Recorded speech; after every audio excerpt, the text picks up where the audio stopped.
Buen día o buena noche, un saludo de parte de ACIDE. Vamos a tocar esta temática del ambiente del negocio y dentro de ello la cadena de valor. Indudablemente que al hablar de ambiente de negocio estamos refiriéndonos al ambiente interno de la organización, al ambiente externo, lo que está fuera de él y que son factores exógenos, no podemos controlarlo, en cambio el ambiente interno depende de nuestra gestión. Y tratar del ambiente puente para entender mejor la cadena de valor. El ambiente de la organización. Toda organización se desenvuelve en un ambiente variado, bueno o malo, y eso depende de la gestión de la calidad.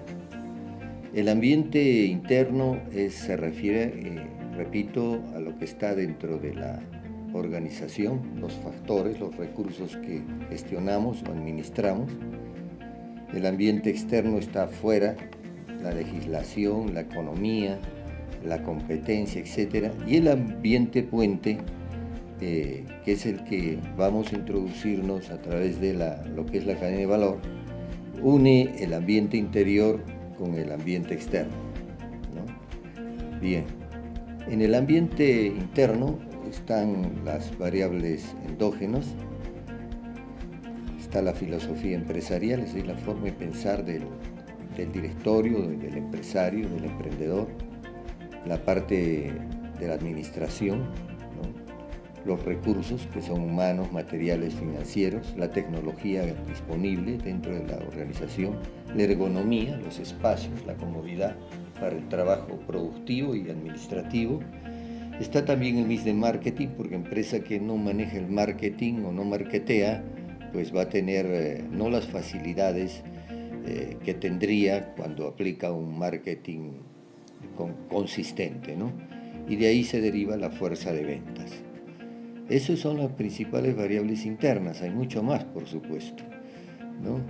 En la era del siglo XXI, la megatendencia de la competencia de clase mundial o de las grandes ligas hacen que la calidad de la gestión tenga más fortalezas, debe tener más fortalezas que debilidades en el FODA, ¿no? El famoso FODA, y que su calificativo busque la excelencia, una nota, por decir así, de 18. Y el cliente o los clientes son los que califican o descalifican a una organización. Muchas veces el empresario, el administrador o el gerente piensa, se califica con una buena nota cuando en realidad la calificación es de los clientes. Entonces ahí se debe aplicar la mejora continua o la reingeniería y la expansión y desarrollo, que es el crecimiento de la empresa, ¿no? Más apropiado es el término desarrollo, más que crecimiento, que solo ve la parte económica. El ambiente externo de la organización, lo que está fuera de ella, ahí tenemos la definición, es la que está en el entorno de toda organización y es más complicado, hay variables complicadas. Cuanto mayor sea el entorno, imagínense un mercado geográfico y mercado internacional, y ya el ambiente se complica. En este ambiente se ubican las variables exógenas, o no administrables, no tenemos injerencia sobre ellas, y son más perturbadoras o amenazas que colaboradores o llamadas también oportunidades para las organizaciones, ¿no? Bien, las variables externas las podemos enumerar, principalmente son estas: la competencia, la política económica. Imagínense ahora con el COVID, la política económica está afectando, la legislación, de acuerdo a lo que si estamos en agricultura, estamos en la parte comercial, industrial, turística, hay una legislación en cada sector económico y actividad específica, ¿no? Existe una tecnología afuera que es una amenaza indudablemente para las pequeñas empresas, para las grandes no hay problema, pueden adquirir una tecnología cara. La misma ciencia, la situación financiera del país, estamos viendo cómo está subiendo el dólar, ¿no? Y en general, los intereses altos, el ciclo económico general y particular, estamos en recesión, es más, no solo hay recesión, sino inflación, lo que se llama estagflación, ¿no? Ver la demanda, no la controlamos, la podemos observar, absorber más bien la demanda, y dentro de ella los clientes y la parte demográfica, ¿no? O sea, la población. Si las organizaciones tienen sus variables internas como fortalezas y mientras sean menores las debilidades, habrá más oportunidades que amenazas, es lógico. Mientras una empresa tenga más fortalezas, tendrá más oportunidades que amenazas. Entonces, y adaptarse a la situación del entorno, como ha sucedido o como está sucediendo con la pandemia, ¿no? Y de ahí viene el dicho de que las empresas tienen que ser líquidas, ¿no? Adaptarse, si no, se perece. El término de John Maynard Keynes, ese filósofo, dice, el que no se adapta, perece, ¿no? ¿Cuántas empresas han perecido con este COVID, ¿no? Cuando una empresa incursiona en otros entornos, se complica la situación, con nuevos mercados. Y ahí viene el papel de los estudios de mercado, lo llamaba también sistema de inteligencia y marketing. También se maneja el mega marketing, los lobbies, ¿no? Que es las relaciones públicas y el poder político. Bueno, eso sería para las grandes empresas, los cárteles, los grupos de poder como Confiepe. Tenemos, por ejemplo, dentro de Confiepe a Asban, ¿no? Asban, por ejemplo, impide que el banco, ha impedido que el Banco de la Nación intervenga para no bajar los intereses, ¿no? Entonces los grupos de poder se forman para de alguna forma influir en las variables externas. Y entramos al ambiente puente, llamado así porque la empresa construye un puente seguro y amplio y por donde transcurren siempre y cada vez mayor cantidad de clientes en primer lugar y de proveedores. Entonces, este ambiente puente es el que une nuestra organización con el ambiente externo. Y dentro del ambiente externo están dos actores vitales en la cadena de valor, los proveedores y los clientes. Y ellos son libres de ingresar e irse y no necesariamente tienen que ser totalmente fieles a nosotros. Entramos entonces para entender más el ambiente puente, a la cadena de valor, que profundice el análisis del ambiente puente. Los clientes atravesarán el ambiente puente siempre y cuando la oferta supere sus expectativas de demanda, que se habla del valor o el precio percibido, ¿no? El cliente viene porque desea adquirir nuestra oferta, sea cualquiera la oferta, un producto, ¿no? Entonces, Michael Porter habla de la cadena del valor. Y esta cadena de valor el primer eslabón son los proveedores y el último eslabón son los clientes. Y lo que hagamos dentro de estos dos eslabones, el inicial y el final, viene a ser la cadena de valor. Y está muy ligado a los procesos, ¿no? Entonces entendamos bien qué es la cadena de valor. El primer eslabón son los proveedores y el último es el cliente. Y lo que hacemos dentro de esos extremos depende de la calidad de gestión, ¿no? Y la política de la empresa, indudablemente, para entender la cadena de valor, cada círculo puede ser diferentes empresas de la misma rama, y unas son más pequeñas, otras son más grandes, la competencia, ¿no? Y quien logre invertir la pirámide es el que va a tener más ventaja. Bien, entonces vamos a adentrarnos dentro de la temática de cadena de valor. El significado de la cadena de valor para los negocios manufactureros o de procesos elaborativos productivos. La cadena de valor es un agregado explicativo del ambiente puente, lo que decíamos, lo que une la empresa con lo que está afuera. Por este puente transitan clientes y proveedores, ya hemos visto. La gestión por procesos, vamos a ver. Básicamente la gestión de procesos es el inicio del posterior desarrollo de la teoría de cadena de valor. Sabemos que la gestión de procesos son entradas requeridas y salidas esperadas. Eso se planifica. La determinación de los proveedores en función del mercado objetivo, segmentos metas y según la estrategia. Puede ser una estrategia de enfoque solo para un segmento o para varios segmentos, ¿no? Es decir, varios públicos objetivos. Los métodos o criterios de las operaciones. Hay que planificar, programar métodos o criterios de las operaciones productivas.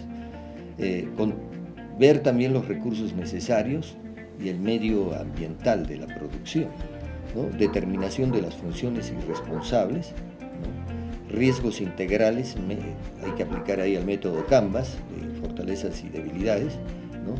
Evaluación o auditoría, la métrica, es decir, estar constantemente evaluando los avances de los procesos, que sean en forma planificada, de acuerdo a lo que se ha planificado, por eso es importante la evaluación, y realizar finalmente los ajustes o mejora continua. Esta gestión de procesos nos lleva a la cadena de valor y su significado. Y en primer lugar, vamos a ver la parte izquierda. Todo negocio dentro del sector primario, secundario, terciario oferta uno o varios productos tangibles o intangibles. En el caso de productos, más que nada nos hablamos de tangibles, ¿no? En la producción manufacturera, etc. Y que son el resultado de un proceso, pero de calidad o de producción esbelta. Todo negocio. Decíamos que el significado de la cadena de valor es de que todo negocio está en el mercado para ofertar un producto determinado. Indudablemente tiene que contemplar si quiere invertir la pirámide, es decir, que la política, la empresa sea la política, el cliente tiene que tener una producción esbelta, ¿no? De calidad. Y Porter ahí aparece, padre de la megatendencia de la competitividad, de alta productividad, le llamó la cadena de valor, es decir, que los procesos eran eslabones de una cadena que debía gestionarse con una filosofía empresarial y con pensamiento estratégico para el futuro, ¿no? Partiendo de una excelente articulación o engarce de procedimientos, tareas, acciones. Muy bien. ¿Y en qué consiste esta cadena de valor? Son varios pasos. Hemos visto la gestión de procesos. Esto amplía la gestión de procesos, ¿no?